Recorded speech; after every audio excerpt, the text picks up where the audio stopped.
Hi, my name is Mr. Hazel, and today I'm going to show you how to use a microbit to flip a coin.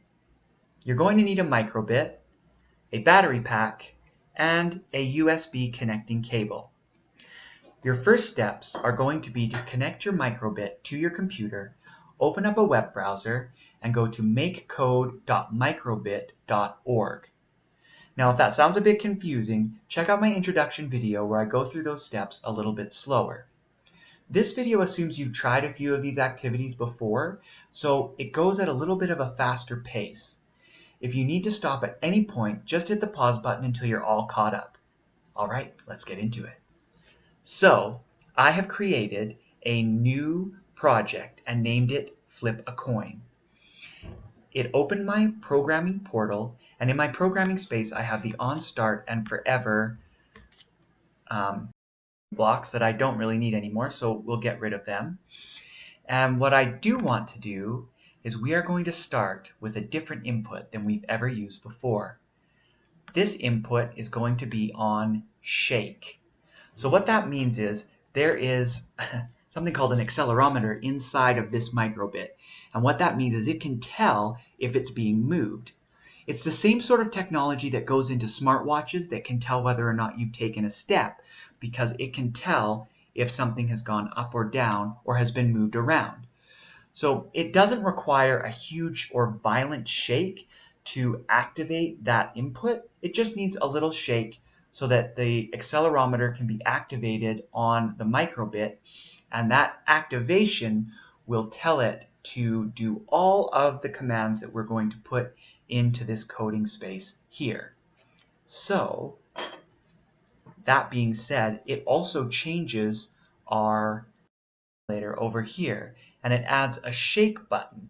Now, there's a shake button because if you picked up your laptop and shook it, two things would happen. The first is you would probably be asked to leave the Learning Commons and stop playing with your laptop. And second, it wouldn't do anything because there may or may not be an accelerometer in your laptop, but it's not hooked up to your web browser. So what you need to do instead is click this shake button on your simulator to simulate the shake input that would cause the microbit to perform all the functions that you are going to put right into here. So the next coding block that we're going to be using is found in the logic menu. Now, that might sound a bit confusing, but we'll walk through it and I promise you it will make sense. So we're going to select the if true, then blank, else blank. And we're going to bring that into our shake input. So all this really means is if something is true, then it will do this command. If it's anything else, then it will do this command.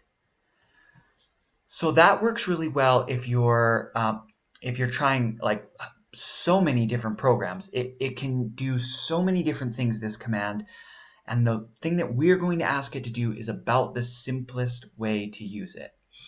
So we're going to start out with, instead of having this as a true or false selection, in the logic directory again, if we come down to the bottom, oh, sorry, it's not in the logic directory, it's in the math directory. In the math directory, under the math menu, if we come all the way to the bottom, there is a command or a coding block called pick random true or false. We're going to pull that out and we're going to use that to replace true. Now this is, I think, the first time we've used one of these coding blocks, and it has like a triangle sort of on each end, and you can see they both match each other. So we know that we should be able to pull this over top and let it go. So what it's going to do now is it's going to pick a random true or false. Then if it's true, it will do this command. And if it's false, it will do this command. Okay, so that is the picking part. It's going to pick true or false, or another way we could think about that is it's going to pick heads or tails. And then we just have to tell it what to do if it comes up randomly as true or heads or false or tails. So if it comes up true, it will do whatever we place into this empty space here. Now I'm thinking I'm going to go to basic. Here we go where we have show icon. Now we used this a long time ago, but if I drop one of these into this space, and then I right click on it to duplicate it and drop the duplicate into the next space, right now I can try that out on my simulation. Shake. So it picked true or false, but for either of them it picked a heart. So we need to change the display so that if it's true, it chooses something that we know would be for heads. I'm going to choose a smiley face. And if it's false, it will choose something different to show that it's false. I'm going to choose the frowny face. So now let's try that again. If we were to shake the simulation microbit, it's coming up with a smiley face. So that would mean true was the random pick, but for our coin flip, that would mean heads. Let's try it again. So I did the input, which was shake, and it came up with heads again. Let's try again. Heads again, 3 in a row. Ah, there we go. Now we got a tails. So we can see that this really simple program can choose when we hit shake to show us randomly either a smiley face or a frowny face. So that's a really good first start. And I think what I want to do is put it right on to my microbit to try it out in the real world. So I'm going to click the ellipses and click download to microbit. I'm going to make sure in the save screen that it's on the drive that is microbit on this computer. It's drive D. I'm going to save it. And then once again, I'm going to be mindful that while the orange LED light on the bottom of the microbit is flashing, it's still downloading the program. It's finished once the orange LED light turns on and stays on a solid color. There we go. So I'm going to unplug it now, and I'm going to hook up my battery pack. So once again, there's the ridge on the battery pack and a groove on the microbit, and we want to line those up so that there's no issues whatsoever with our microbit. So I'm trying to turn it without activating the accelerometer inside the microbit. So now we have the power, we have the program, now we just need the input to activate the programming that we've already done. So with a little shake, we end up having a smiley face. Heads, I win. Let's try it again. Ooh, tails. Better luck next time. Okay. Right, so before we get going, there's one other thing I thought would be kind of fun.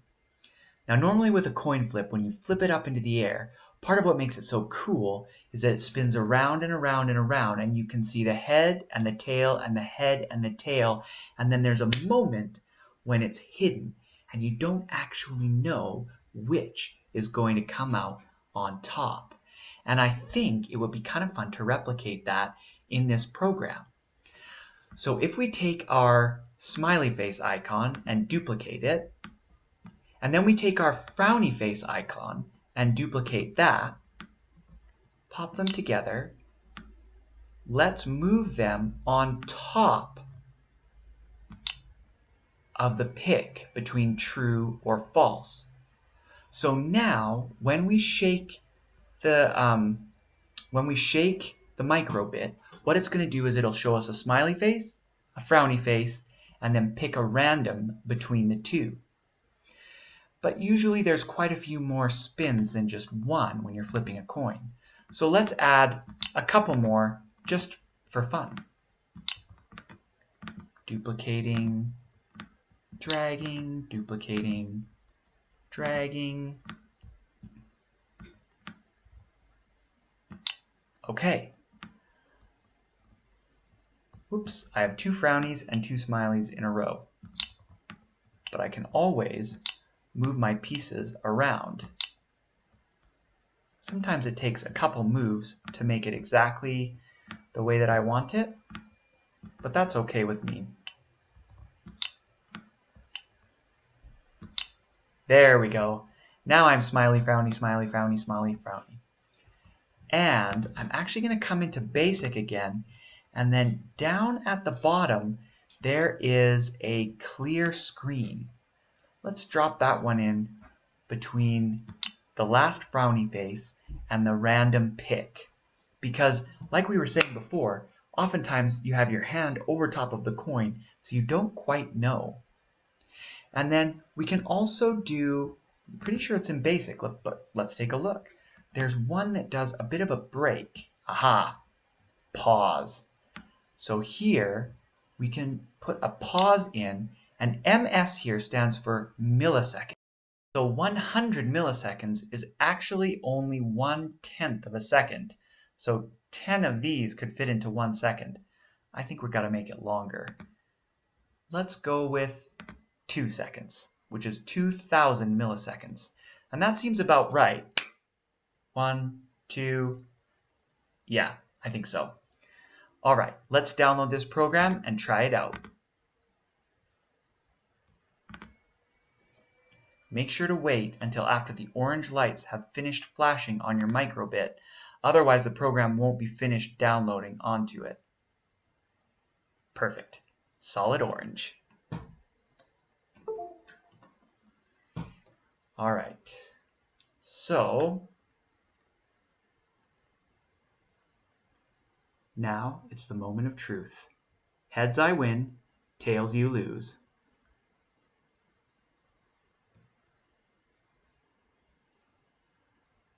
Ah, yes! Fantastic. So now you know how to flip a coin with a microbit